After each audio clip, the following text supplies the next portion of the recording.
Hello, welcome to the weather update. It's 10 o'clock on July 21st, 2021. And yeah, not a deep blue sky today. I did go back to some pines, but still with some haze around. But we did get to see some nice, beautiful pines again. No, I have no video, though, for it. So just got to see some pines. And it was mainly in the afternoon. But yeah, not a really nice deep blue sky today. You know, it's the best we're going to best we're going to have. We'll get to that in a moment. Let's look at the current satellite image. Actually, let's go and make this loop a little longer, 48 frames, so you get to see. Now, we still a little smoke around. You can clearly see as we go into the earlier part here. You can still see a little bit of that smoke that we were dealing with today. Especially if I can pause it right there, you can see the smoke in the air. Still some smoke in the air. Not a lot, but more of it off to the south. But there's still enough to add some haze into the air, unfortunately. And looking at the MODIS satellite, you can see we had a good amount of sunshine before the cumulus. The cumulus actually wound up building up pretty quickly over the Pine Barrens areas, both in New Jersey and on Long Island. And then we had a Q buildup along a sea breeze front, actually, that wound up developing right through the middle of the island there. You can clearly see the Q buildup, the cumulus buildup right there, and you can clearly see where that sea breeze front is, looking at it here. Clearly see there was a sea breeze front right over here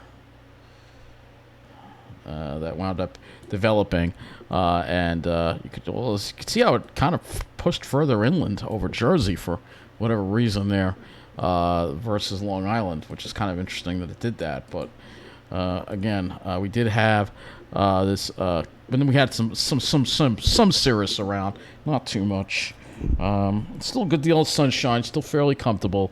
So let's go look at what it's like out there right now, and you'll see temperatures generally in the mid-70s across the area, mid-70s across the island, 68 in West Hampton, 77 at LaGuardia, 73 at JFK, 73 at Farmingdale. And Jersey's probably also in the mid-70s, I would imagine. Not a huge variation. Let's put the dew points in here because they've come up a little bit. I'm feeling a little more of that humidity tonight.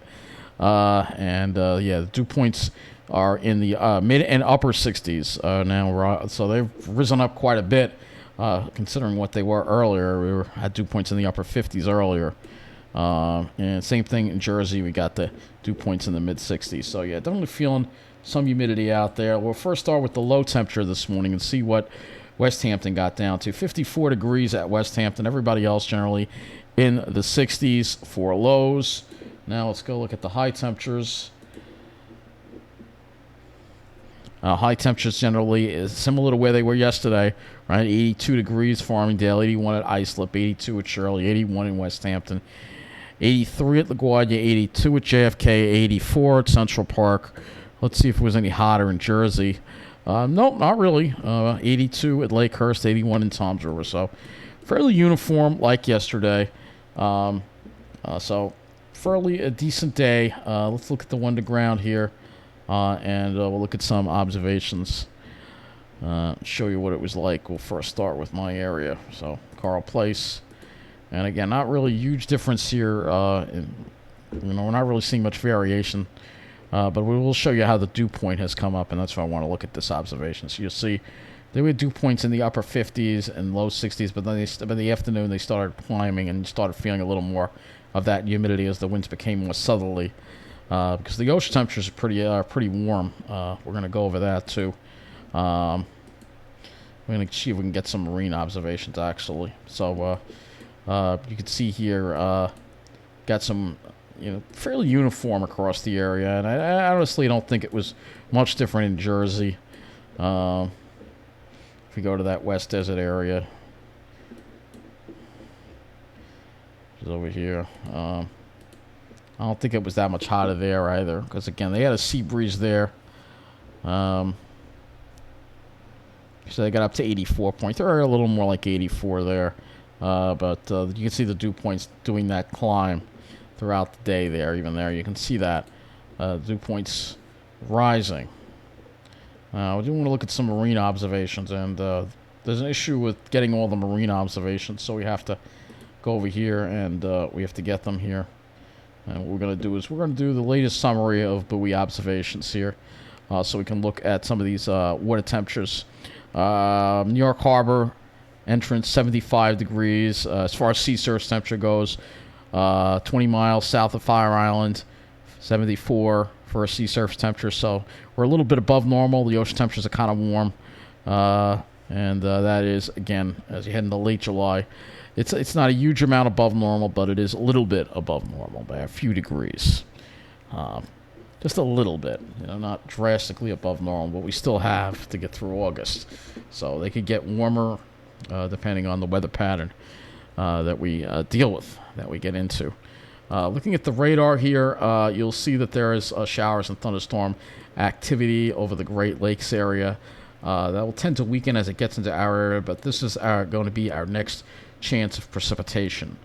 So let's go and take a look at that as we go to the HRRR. Let me go to the...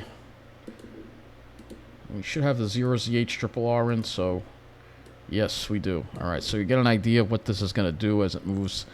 And you can see it's going to kind of weaken. But there is still a chance of some showers in the early morning hours, and then another chance of showers and maybe some thunderstorms, perhaps, as we get toward the afternoon hours. And we'll have to see if any of those are going to be severe or not. I'll have to go to the SPC for that. And then as we get into Monday, we get into that Triple H pattern, hazy, hot, and humid kind of deal. Let me go to the Storm Prediction Center here, and let's look and see if they've put us in any risk zones for tomorrow. Marginal off to the west of us, so possibility. Let's go look at our temperatures now.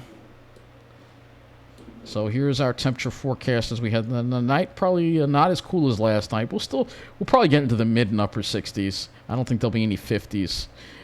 Tomorrow, there's going to be some heat over Jersey. And again, this is a sign of a warm front approaching our area. For us, the southerly flow keeps us in the 70s, mainly. And then things start heating up as we get toward Monday. And it looks like it has a lot of the heat over Jersey with the mid-90s.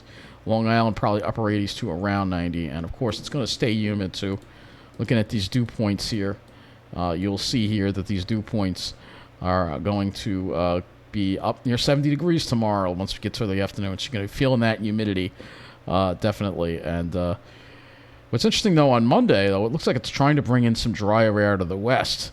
But it's dry, warm air, dry, hot air, depending on how you look at it. But off to the west, the dew points are a lot lower, which is kind of interesting. We're going to get into this a little more, I think, on tomorrow night's weather update. Let's focus more on this rain chance for tomorrow. I want to look at the NAM as well and see how that's also handling the rain and also the severe weather threat. We'll have to look at that too. So as far as the Cape and stuff, we'll go to Ventus Sky. The batch of showers in the morning shouldn't be too impressive, but it's that afternoon hour.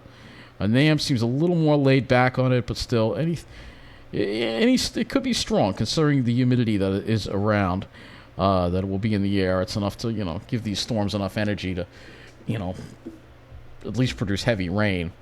Let's go to the Ventus Sky here, and we will get to the thunderstorm threat for tomorrow. So this is today. Let's move this to tomorrow, the 25th. And yeah, they see there's some elevated Cape. All right, this is 11 a.m. This is 2. I think it moves in like in the evening, 5 to 8. That's when you could see some strong to severe thunderstorms. It's only west of the city, but again, this is something that will have to be watched. Again, tomorrow there is a chance of some thunderstorms, and whenever there's a chance of some thunderstorms, the potential is always there. It seems like this year that's the way it's been for some of these storms to possibly be on the severe side. So we'll have to see what happens tomorrow. Just be prepared for that. Keep an eye on the radar.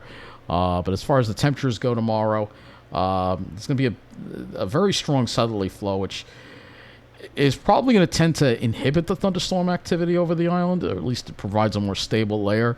It's more effective as you go further east, not as effective as you're in Nassau County because you're closer to New Jersey. But in New Jersey, man, tomorrow's going to be one of those days where Jersey is just going to be dying possibly near 90 in Jersey, and we're going to be in the upper 70s to low 80s. So it's one of those days that reminds you of why you don't want to wind up having to live in New Jersey, because it's significantly hotter there, and tomorrow it will be significantly hotter in Jersey than it will be on Long Island, and also more of a chance of severe thunderstorms there as well. So we'll have to keep an eye on it. Obviously, tomorrow it's going to be more unsettled, and then as we get into this week, we'll just... Well, I already closed that tab up, so we'll talk more about the long range tomorrow. I also am going to bring up the fact that we had the most humid June on record, the most humid June-July stretch on record on Long Island. We're going to talk about that too as an article. I've been wanting to mention that for a couple of days, but I've been sidetracked with everything else. So thanks for watching and have a good night.